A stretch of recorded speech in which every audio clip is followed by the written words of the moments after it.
চাওক আজি আমাৰ কাৰণে সৌভাগ্যৰ দিন আমাৰ একদম আল্টিমেট লিডাৰ আমাৰ মল্লিকাৰ্জুন খাৰ্গে ডাঙৰীয়া ৰাহুল গান্ধী ডাঙৰীয়া আজি ইয়ালৈ আহি আছে আৰু আশাৰ আমি এটা বতৰাত পাইছোঁ আৰু ৰাহুল গান্ধী ডাঙৰীয়া খুব সিৰিয়াছলি অসমক লৈ এবাৰ সিৰিয়াছ গতিকে 26ত এটা পট পৰিৱৰ্তন হ'ব আৰু আমি আশা ৰাখিছোঁ আজি আমাৰ তেখেত অৱতৰণ কৰাৰ পিছত কিৰণশ্ৰীত যাব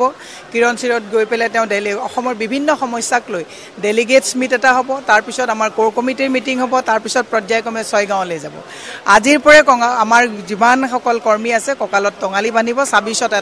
যাতে আমি আমূল পৰিৱৰ্তন আনিব পাৰোঁ অসমৰ হকে অসমৰ হৈ আমি যাতে এখন গণতান্ত্ৰিক প্ৰমূল্যবোধৰ চৰকাৰ গঠন কৰিব পাৰোঁ তাৰে আমাৰ বিশ্বাস চাওক হিমন্ত বিশ্ব শৰ্মা ডাঙৰীয়াই যদি গুৰুত্বই দিবলগীয়া নহয় তেতিয়াহ'লে ৰাহুল গান্ধী ডাঙৰীয়া যেতিয়া ভাৰত জোড়ো ন্যায় যাত্ৰাত হয় আমাক খোজকাঢ়িবলৈ দিয়া নহয় ৰাহুল গান্ধী ডাঙৰীয়া যেতিয়া হয় আমাক বিভিন্ন ক্ষেত্ৰত পাৰ্মিশ্যনবিলাক জেগাত আমাক দিয়া নহয় যদি ফেক্টৰেই নহয় তেতিয়াহ'লে তেওঁতো এইবিলাক বস্তু ইগন'ৰ কৰিব লাগিছিলে তো Rahul Gandhi is a big factor Gaurav Gogoi is a big factor সেইটো তেওঁ ভালকৈ জানে সেইটো কাৰণে তেওঁ যি য'ত কৰিব লাগে ভয় ভীতি কৰি মানুহক এতিয়া পলাৰাইজ কৰাৰ কাৰণে বুলডোজাৰ তেওঁ আৰম্ভ কৰিছে তেওঁ গম পাইছে যে 26ত কংগ্ৰেছৰ চৰকাৰ হ'ব গতিকে কংগ্ৰেছৰ চৰকাৰ যিহেতুকে হ'ব সেইটো কথা উমান পাই তেওঁ এটা মানে বেলেগ ধৰণৰ ৰাজনীতি কৰাৰ প্ৰয়াস কৰিছে কিন্তু আমাৰ নেতা ৰাহুল গান্ধী ডাঙৰীয়া এজন দৰ্শন থকা নেতা গতিকে ৰাহুল গান্ধী ডাঙৰীয়াৰ নেতৃত্বত ইয়াত অসমত গৌৰৱ গগৈ ডাঙৰীয়াৰ নেতৃত্বত আমি এবাৰ পৰিৱৰ্তন আনিব পাৰিম বুলি আমাৰ বিশ্বাস চৰকাৰৰ কাম হৈছে অন্ন বস্ত্ৰ বাসস্থান দিয়া আৰু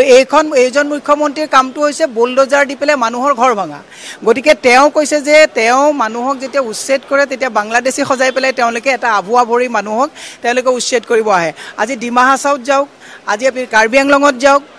মিকি বামুণী গাঁৱত যাওক আজি আপুনি পৰ্বতজোৰাত যাওক আজি আপুনি চামতাত ধুবুৰীত যাওক চবতে দেখিছে যে আদানী আম্বানীক তেওঁলোকে যিটো হিমন্ত বিশ্ব শৰ্মা আৰু বিজেপিক অনুগ্ৰহ কৰিছে তাৰ মানে হেৰি হিচাপে ৰিটাৰ্ণ হিচাপে তেওঁলোকে আমাৰ মাটিবিলাক দিছে চাওক মই এটা কথা কৈছোঁ হিমন্ত বিশ্ব শৰ্মা ভিন্ন সময় ভিন্ন মত বহুৰূপী এজন মুখ্যমন্ত্ৰী কথা ক'বলৈ ভয় তেওঁৰ হাতত এতিয়া এটাই 26ৰ কাৰণে আছে বুলডোজাৰ আছে পুলিচ আছে তেওঁ কেছ দিব পাৰে মানুহক মুখ বন্ধ কৰাৰ এটা প্ৰচেষ্টা লৈছে হিমন্ত বিশ্ব শৰ্মাই কিয় ক'ব পৰা নাই যে তেওঁ আজি তাৰিখত 1,56,000 কোটি টকাৰ ধাৰ 1,56,000 কোটি টকা ধাৰ অসমৰ সম্পদ পানী দৰত এটাকৈ আদানী আম্বানীক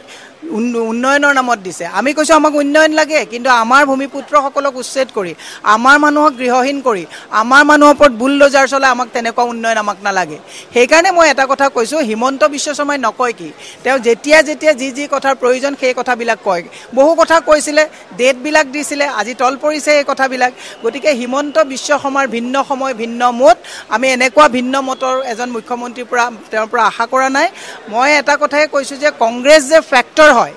কংগ্ৰেছ যে এটা বিগ ফেক্টৰ সেই কথাটো হিমন্ত বিশ্ব শৰ্মাই ভালকৈ বাৰুকৈ বুজি পাইছে আৰু সেইকাৰণে তেওঁ এই আবুল তাবুল কথাবিলাক কোৱা আৰম্ভ কৰিছে